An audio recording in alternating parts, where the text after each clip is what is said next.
Vous êtes bien sur les podcasts de Radio Mojo. Tous les liens vers l'artiste et l'exposition sont dans la description. Bonne écoute. Préparez-vous pour un voyage pictural à la frontière du rêve et de la réalité. Un endroit impalpable où la peinture n'est ni au dedans ni au dehors du cadre, mais navigue au confluent de ces deux états. Corps qui rêve, sommeil artificiel et textile chatoyant. Cette semaine, j'ai eu la chance d'interviewer Nina Thomas pour son exposition Hibernation. Je m'appelle Nina Thomas, je suis artiste peintre, mais je commence également à travailler avec divers médiums comme l'installation, la céramique ou encore la broderie. J'ai fini mes études aux Beaux-Arts de Marseille et ensuite je suis venue vivre à Bruxelles, donc ça fait 6 ans que je suis là. Et là, j'ai eu la chance de faire une résidence à la MAC. Je présente actuellement mon expo de fin de résidence ici, qui s'appelle Hibernation.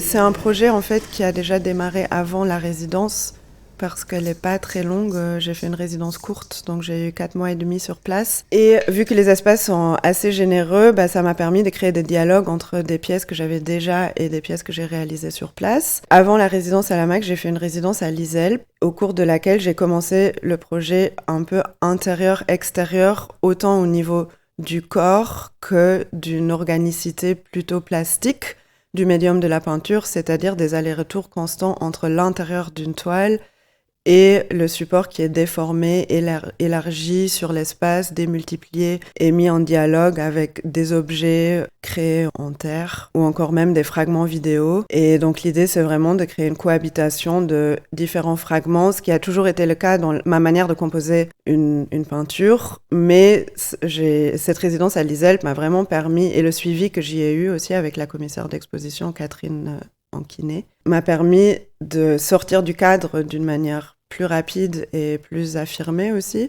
Alors, cette idée d'aller-retour entre l'intérieur et l'extérieur de la toile, mais aussi de l'intérieur du corps, de la psyché, des organes, et en même temps une absorption un peu du réel qui nous entoure et qui est retravaillé par l'inconscient, par un imaginaire, touche forcément à la question du rêve et aussi à la référence surréaliste ou psychanalytique. Et du coup, Hibernation, ça m'a intéressée parce que ça touche autant à notre relation à la nature et à la vie qu'à la question du sommeil. Donc, il y a tout un travail autour du sommeil avec des IRM qui ont été reproduits en broderie et qui ont été transformés en motifs un peu décoratifs. Des dormeuses autoportraits qui, pareil, deviennent un pattern reproduit plusieurs fois, une pièce qui parle de la Belle au bois dormant. Voilà, donc il y a des allers-retours constants entre le corps, le repos, l'inconscient et notre rapport au vivant.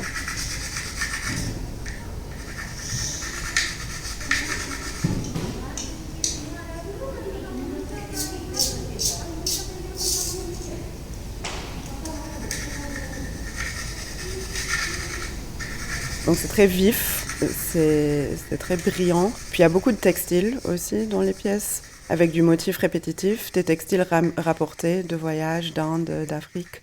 Et alors il y a des très grands formats, autant que des tout petits formats, qui sont mis en dialogue et qui créent une sorte de rythme ou de mélodie. J'ai vraiment eu tout un travail in situ aussi, où il y a notamment un mur qui a été crayonné au pastel, entièrement crayonné, et où j'ai gardé les résidus, la poussière jaune du pastel et les restes de morceaux de pastel, je les ai gardés comme une installation in situ par terre, et qui crée une sorte de dégradé sur le sol blanc et qui peut rappeler des dégradés qui sont travaillés dans les toiles. Ensuite, il y a dans la salle du fond, qui est une salle assez belle, il y a une énorme fresque avec 6 panneaux qui se trouvent sur la scène au fond. Et ensuite, il y a un dialogue entre 2 cubes sur lesquels on peut trouver autant du textile que de la peinture à l'huile, assez figurative et réaliste, avec un travail sur le clair-obscur, et des céramiques posées sur une installation de peinture qui devient en même temps socle. Il y a une installation à l'entrée qui résonne avec les dormeuses, qui elles, résonnent avec le motif de l'IRM brodé. Et l'installation comprend également comme une ligne d'horizon de pilules. Donc ça parle de santé aussi, l'expo, de pollution, et de ce qu'on prend à l'intérieur de nous.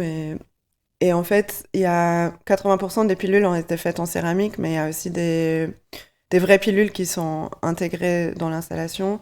Et du coup, ça retravaille aussi toujours cette question du vrai et du faux, et qu'il faut vraiment s'attarder sur les pièces parce qu'il y a énormément de détails et il y a énormément de moments où je brouille les pistes ou bien je reproduis à la main, à l'identique, soit un motif imprimé ou bien une pilule. Voilà, pour un peu troubler la vision du spectateur.